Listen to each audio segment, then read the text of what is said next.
Step 1, identify the root cause. Step 2, communicate openly and honestly. Step 3, seek common ground. Step 4, develop a plan for resolution. And lastly, step 5, follow up and reflect. I have given you the 5 steps that it takes to handle conflict resolution like a pro. So let me tell you the how. So I've told you the what. Now let me tell you the how. Hi, I'm author and healer Katie Gates, and I want to teach you 5 steps that you can start implementing today to help you handle conflict resolution like a pro. And listen, conflict is an unavoidable part of life. Unfortunately, we know that it is what it is, but it can leave us feeling drained and overwhelmed. And if we don't squash it, if we don't handle conflict and we leave it unresolved, it will weigh us down in life. And that is not something that you want.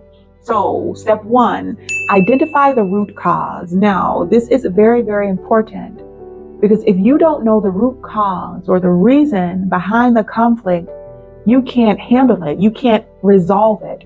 You or the other person can't work together to resolve the conflict if you don't understand the why behind the conflict, right? So ask yourself, what's really behind the conflict and why did it start? In order to resolve it, you have to ask and then be able to answer. Step 2, communicate openly and honestly. Now, this involves active listening and empathy, but it also involves clear and honest communication because it is critical to resolving conflict. This simply means sharing your feelings and thoughts openly without blaming others.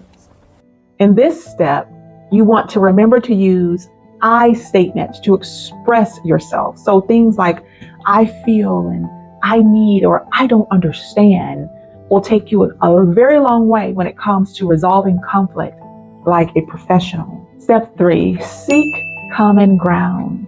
This is easier said than done, but I promise you it's not as hard as it seems. When it comes to seeking common ground, that simply means to look for areas where you and the other person agree. So focusing on shared goals can create a sense of collaboration and can lead to solutions that can work for everyone. Now, sometimes this may not be as easy as I'm making it sound. So let me give you an example. Say if you work with someone who you're having conflict with, and rather than staying in the conflict or being angry, pay attention to that person. What is something they like? What is something they're wearing? What's something they're interested in? Look at their desk. Look at their surroundings. Do they have family pictures up? What's their favorite color? Do they wear a certain color every day? Do they wear a perfume scent that you like? Anything can be a common ground, something to help you create a sense of collaboration. That person will then be more open to saying, you know what? What's going on here?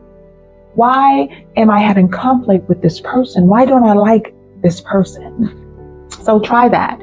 Step 4, develop a plan for resolution. Work together to create a clear, actionable plan to resolve the conflict. So when you've been able to seek common ground, you then want to develop a plan for resolution.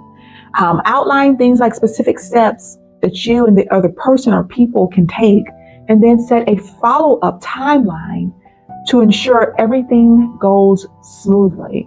It seems like a lot of work, but if the person or people are worth it to you, then don't be afraid to put the work into resolving the conflict. And lastly, step 5, follow up and reflect. So after implementing your plan, check in to see how things are going. So this means dropping the ego and our pride. And unfortunately, we all battle with this from time to time, to check in with the other people, even if it's their fault. Yes, even if it's their fault, even if it's their fault. It's a matter of checking in with them to see how things are going.